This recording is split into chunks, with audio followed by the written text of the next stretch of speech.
If you don't have a diverse population of students, you allow pervasive biases to impact the student body community. And so it's important whenever you have a diverse student body to have a diverse body of educators as well who are teaching that student body, just because the students are more likely to A, see themselves in another teacher, but then B, they'll probably be able to find a teacher that holds them to that high standard, that believes in them, and that can push them and motivate them to succeed whenever they grow up. Hello, everybody, and welcome back to Inspiring Teachers, the Honored podcast, where we shine a spotlight on life-changing teachers across the country. I'm Hannah, your podcast host, and our podcast is brought to you by Honored, which is a national nonprofit organization dedicated to honoring and elevating great teachers nationwide.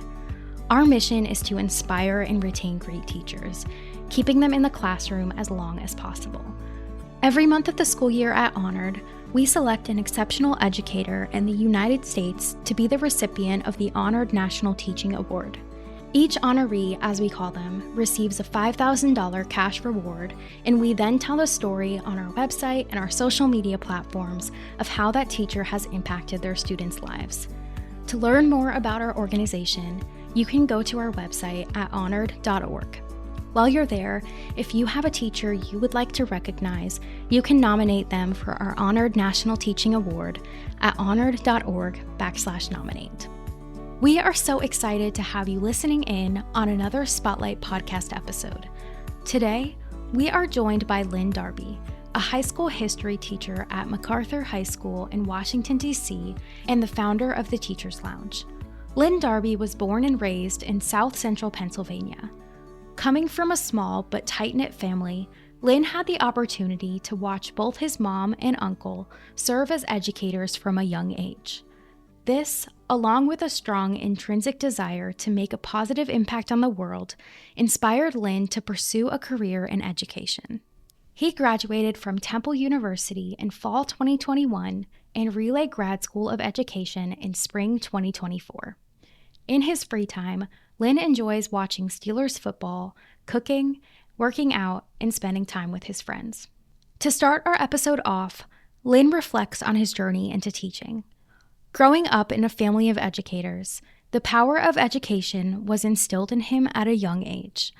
Over time, this grew into a passion for teaching history, which led him to teaching at the first public high school in Washington, D.C. in over 30 years. I grew up in a family around educators. I had a mom who worked as a daycare teacher and later transitioned to working with individuals with special needs. I had an uncle who worked in a boys detention center and then also was a teacher in a night school program. And so from an early age, I have memories of going to my mom's daycare. And as I got older, hanging around my uncle's night school program, just being in the environment and seeing them both as educators. This made education a career that seemed accessible to me and something that was a possibility. My education and my desire to make a positive impact in the world only intensified as I got older. I remember at one point in middle school, we were working on quote integration, and we had to find quotes and data to use online. And I wrote a whole paper on inequities in inner city schools. And so that's just one anecdote that kind of showed how from a young age, it was always kind of something I was connected to. And even if I didn't see the picture then, all paths led to a career in education for me. And so fast forward, I ended up graduating from Temple University with a degree in secondary education and concentration in history.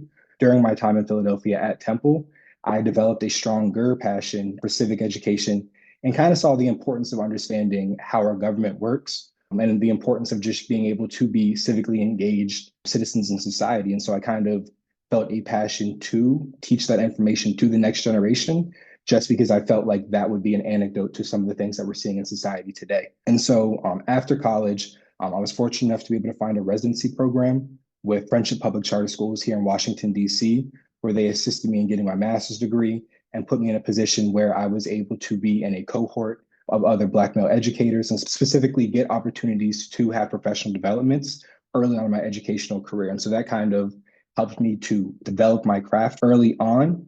And then after a couple of years teaching middle school at Friendship, my passion for teaching civic engagement blossomed and kind of intensified once again. And so I made the transition to high school. I was fortunate enough to be able to be connected with MacArthur High School, and it was fortunate where they had an opening for a history teacher. It's such an amazing environment to be in. The school community is awesome. And then also the fact that it's the first new public high school in Washington, D.C. in over 30 years. It's such a unique opportunity to be able to be an educator there and kind of help to build the culture of the school while also watching the students contribute to that culture building as well.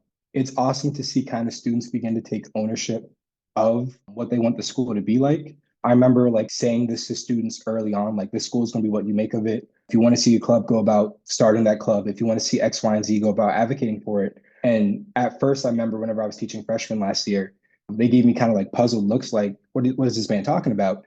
And then you fast forward to today, I'm seeing some of those freshmen who are now sophomores coming into their own, starting clubs, advocating for certain things. And then even to the juniors and seniors that I teach now, they're doing the same thing. So it's really awesome to kind of see the students be able to have this opportunity to build a school culture, even if they don't realize it. For Lynn, ensuring students' social emotional needs are met is just as important as meeting their academic needs. He builds an intentional classroom environment, grounded in flexibility and understanding. He creates a space where students advocate for themselves and ask for support when needed, fostering an environment where students feel safe to make mistakes and develop personally and academically. When thinking about being a teacher, when thinking about working with students, I think it's Dr. Maria Montessori who said it, that you have to teach the whole child. And in teaching the whole child, that includes making sure that A, their academic needs are met, but then two, B, also like their social and emotional needs are met. And so when thinking about being flexible, being understanding, kind of modeling what it looks like to be forgiving in some aspects, it's important because the kids see that. When looking at these students and who they are, it's important that we allow them the opportunity to make these mistakes, but then also be able to learn from them. And so some of my philosophies are, for example, if a student advocates for themselves saying, I need more time, I have X, Y, and Z going on, I'm stressed out, 9.9 times out of 10, I'm going to give them that extension, I give them that grace, just because they're advocating for themselves. They're doing the work of learning how to be someone who has agency over their own actions and agency to advocate for themselves. And so I want to be able to be supportive of them so they're encouraged to do so in the future. And then also just like looking at myself as a teacher, like I said, it's important for me to teach the content. I find that extremely important for me to teach the content and teach the content well for that matter. But it's also important for me to cultivate an environment where students, so they can develop as human beings, so they can make mistakes. They can maybe miss a deadline and then learn from that mistake. And so I try to have that be one of my driving philosophies in the classroom, is that if a student makes a mistake, I'm going to forgive them. Or if the student makes a mistake and they learn from their mistake, they're rewarded for doing that. And so that's something that's really big for me. Another philosophy that guides Lynn's teaching is building positive relationships. As the foundation of his teaching practice, he is passionate about bringing his authentic self into the classroom. In our conversation, he shares how his teaching evolved over time, as he realized that students value connecting with a teacher who they feel is relatable and real. I'm a huge believer that students learn from teachers that they like, or at least that they can relate to. While I don't think teaching should be like a popularity contest, I do believe that in education, you should be cognizant that the relationships you build and the connections that you make should be the bedrock of your practice. And a big part of that is being like true to who you are as a teacher. I've come to find out over like my 5 years in education that students value authenticity and that they have like a keen eye for teachers whenever they're being inauthentic in any capacity. And so the first few years of my like teaching career, I would really try to kind of be a quote unquote professional. And what I thought I should be like, as far as just like acting a certain way, not really talking about things like sports or things that I enjoy with students, just because we're here for the work. It wasn't until that I began showing my more authentic version of myself that I began to notice these relationships strengthen. And so nowadays, you can find me in my classroom talking about my own personal passions, talking about maybe if I cook something over the weekend, doing that, but just really trying to give students a piece of who I am because they really do value that. I remember it was last year, there was a student who them and I did not have the best relationship for whatever reason, where it was just kind of, we couldn't connect. It wasn't until they saw me walk into a Chick-fil-A with a friend and they ran up to me, Mr. Darby, what are you doing here? You're in Chick-fil-A?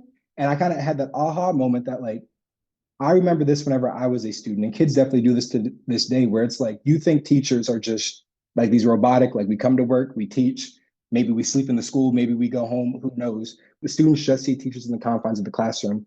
And so in seeing you outside of the classroom and seeing you in authentic, real spaces allows students to kind of see you in a different light. And so I try to bring that into the classroom very intentionally, of just being who I am, showing components of my personality, talking about my passions, talking about a cool movie I like, talking about shows with the kids. And I try to do that as soon as possible, just because I feel like if you build those strong relationships from day one, by the time you get to November, December, January, February, whatever it may be, when it's the colder months outside, students may not be as motivated. You can lean on those relationships where I know if I mention The Walking Dead, this student's going to laugh, or I know if I mention this music artist, their ears are going to perk up. And so building those relationships allows students to A, feel seen by you and feel connected, and then B, also allows you to have a wealth of knowledge to in your back pocket that you can use to try to motivate students in an unconventional way whenever they need that extra push. Building on his passion for cultivating positive student relationships, Lynn shares that from the first day of class, he communicates that he will support and push his students beyond anything they think is possible. He also describes how he opens every class period with a social emotional question and invites his students to share their thoughts with the group. Not only does this build trust between him and his students, but it also grows the classroom community. The first day of school, I make sure I have like a little spiel where I tell students essentially that I'm here primarily to see them win, and all my actions are going to be rooted in wanting to see them win. I tell them there's going to be some days where I give you all the shine and praise, and you get tired of Mr. Darby because he's just over here telling you all these great things. And there's some days where I'm going to be nagging and pushing you, and you're going to be annoyed with me. But I tell them both of those actions and both those ends of the spectrum are rooted in love and wanting to see you succeed. It's really funny to kind of hear or see their reactions whenever I tell them that, just because it's a mixed bag. Some are like, oh man, this teacher's going to do all this. And some are like, they're all in on it. But as the year goes on, they come to understand where I'm coming from.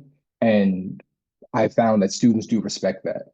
Another thing I've done too, as far as like relationship building goes, and this was a shift I made last year, and this is unconventional, but I replaced my do now with a social emotional question. And in some instances, I'll still have like a do now or question on the board, but every class I'm starting off with asking students, how are you? What is a story that you have this weekend? What's something that made you laugh? And we're just talking about that for the first 5 to 10 minutes. And I've come to found that some students who, whenever I made this shift initially, and now to this day, some students who I may never hear from during class were like racing and fighting each other to be able to share out during this time, just because that's some way they could get in. That's some way that they could fit into the classroom is by sharing out a funny story or is by sharing out the drama or the quote unquote tea that they're involved in. And so being able to invite everyone in the space by asking these social emotional questions, A, helps to build a sense of classroom culture, but then B, also helps these students to feel seen. And whenever these students feel seen, I'm able to make these connections with them that allow me to build a stronger bond and continue pushing them and continue trying to get as much growth from them as possible. Lynn prides himself on being a positive Black male role model for his students. Research shows that having a Black male educator during your education journey improves student outcomes, graduation rates, and suspension rates, and contributes to an inclusive environment where more students see themselves reflected in their teachers.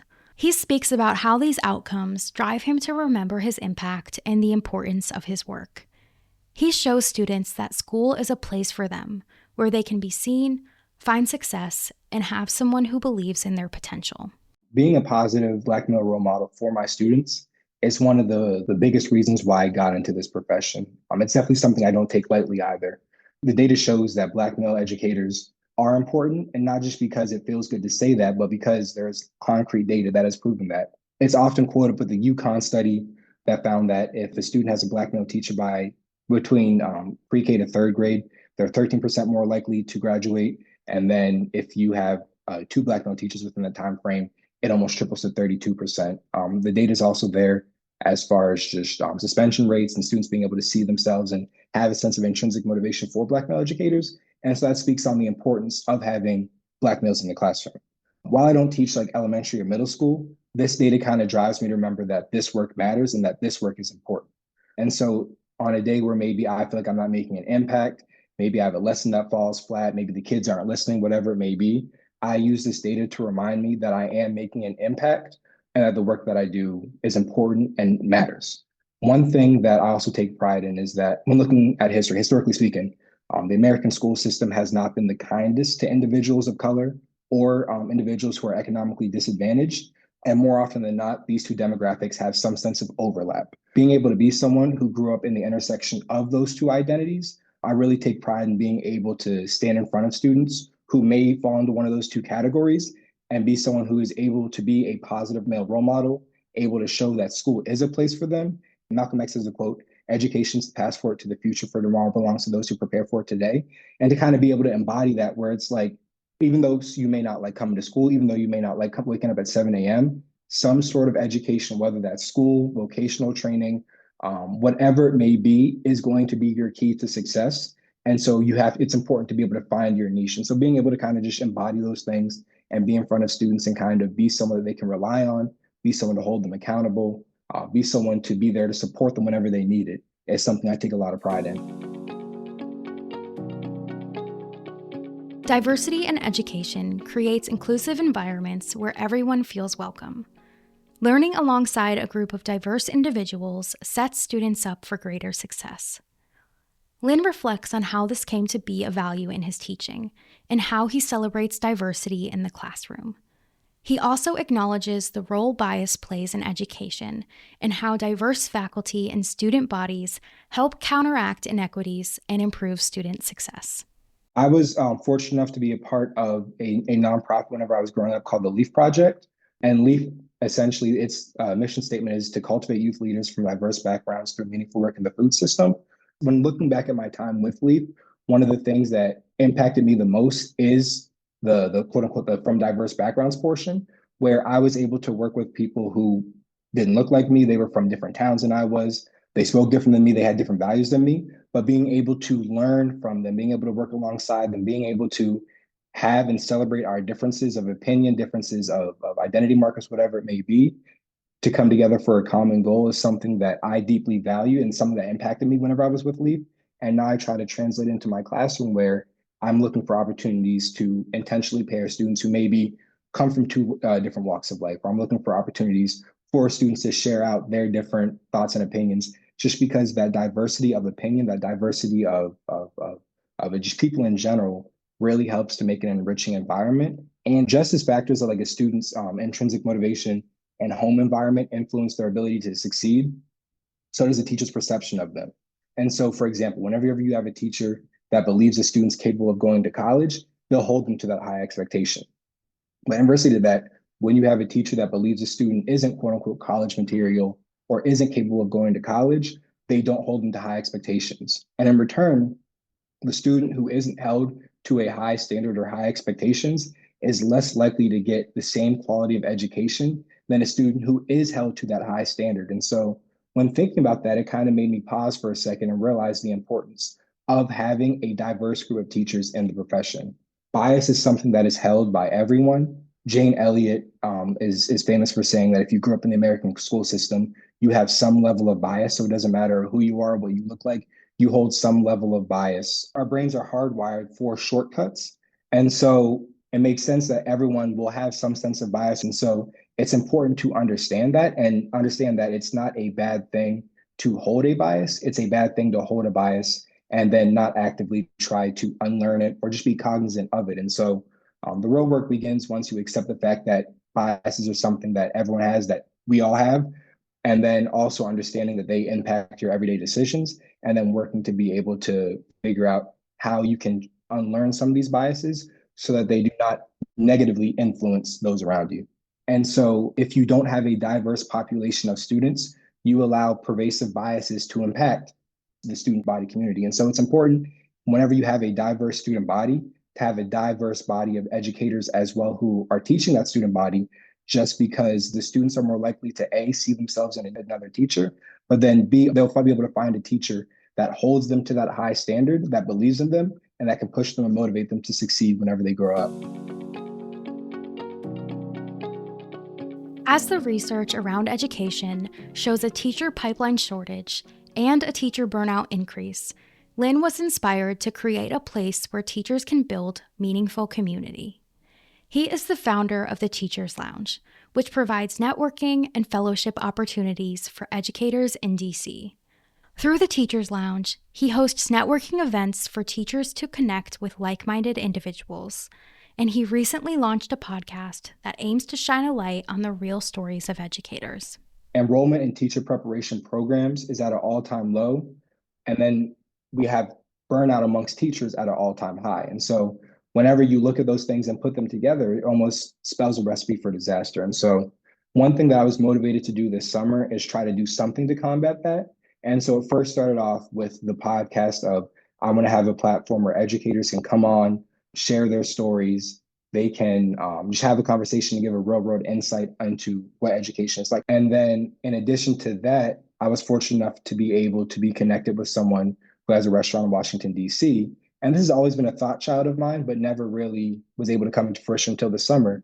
But just being able to curate a space like it's essentially a teacher social, teacher networking and fellowship event, but curate a space where teachers can come together, they can fellowship, they can talk about the joys, the highs and lows of being in the classroom together in person. And it's something that's like reliable, they can count on every month.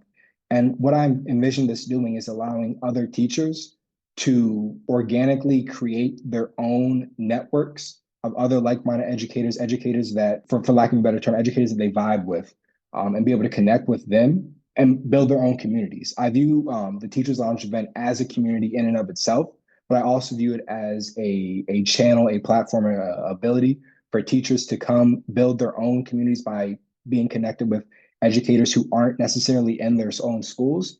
And then that will evidently have a positive impact on education, because I know for a fact with me, if I didn't have my teacher community, I don't know how I'd be able to get through some of the days of teaching. And so whenever you have a strong community, it helps you to get through some of the tougher days of teaching. And so I want this to be able to be a space where educators can come, they can continue to build their community here, and then be able to lean on these folks outside of the networking event to continue on and do this very important work. Teaching is such a unique profession where we're all living these very individual, very unique experiences as it pertains to our own classes, our own demographic of students, whatever it may be. But in that same light, it's also so similar to things that we're going through. And so it's cool to be able to hear the perspective of other educators as you think about your own perspective and kind of just use it to inform your practice or just inform yourself in general. During our conversation, Lynn reflects on a moment that has stuck with him from his last year teaching middle school. At the end of the year, he had taken down a world map flag from his walls and invited the students to sign it as a keepsake. He didn't expect many students to sign, but he was surprised by how many students left meaningful messages about the impact he made on them.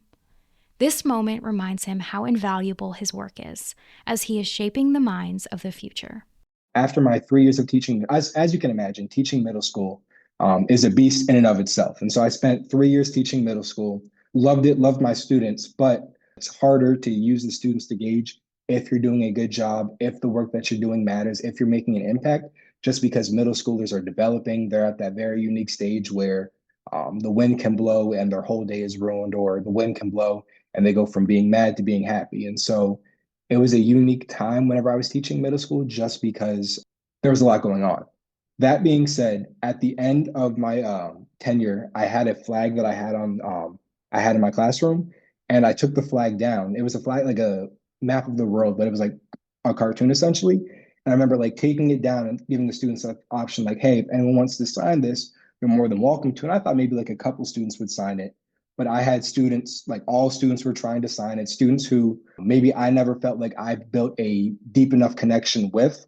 Were like, oh, I can't wait to sign. So I want to sign this, and writing me messages saying, Mr. Darby, thank you so much. Thank you for this. Mr. Darby, I know I was doing X, Y, and Z, but I appreciate you so much. And so in doing that, it was kind of like heartwarming and kind of made me realize, like, even on the days that I don't feel like I'm making an impact, even on the days where maybe it feels like the work I'm doing here doesn't really matter, it's not really amounting to anything, the kids are always listening. The kids are always watching. They know that this profession is difficult. They're not going to take it easy on you, but they know that this profession is difficult, but they appreciate it and they realize the work matters. And so that kind of made it full circle. I had it hang up in my classroom last year. this year I still have it beside my desk. And it's something like whenever I'm feeling down or whenever I'm feeling like I need like a little extra motivation, I always look at that just because those messages help me to carry through. To close out our episode, Lynn shares about the vitality of education and the importance of societal recognition. Educators are the building blocks of our future, shaping the academic minds and personal characters of every student they interact with. In his words, an investment in education is an investment in our future. I think the most important thing that matters is understanding that an investment in education is an investment in our future. And not just speaking like in a small sense, it's an investment in our country's future. I think one of the biggest things that we need to realize about our education system is that the better that we educate our youth, the more that we invest in our youth, the more that we invest in the people who are teaching our youth, the better society will be down the line. And that should be our ultimate goal, is to build a better society, a better future. And that starts with education. I know I referenced it earlier, but Malcolm X is saying, education is a passport to the future, for tomorrow but belongs to those who prepare for it today. And that's so applicable when thinking about how we want to use the tool of education to benefit our, not just our society, but the world around us. And so my parting message is that education is extremely important. We can never do enough to invest in education. And I hope to be able to see folks putting more energy and more investment into education just because it's such an important thing. Thank you so much for listening and joining us today to hear more about Lynn Darby. To learn more about the Teachers Lounge, you can visit the links in the episode description. If you enjoyed today's episode, you can follow us and leave us a review on whatever podcast platform you're listening in from.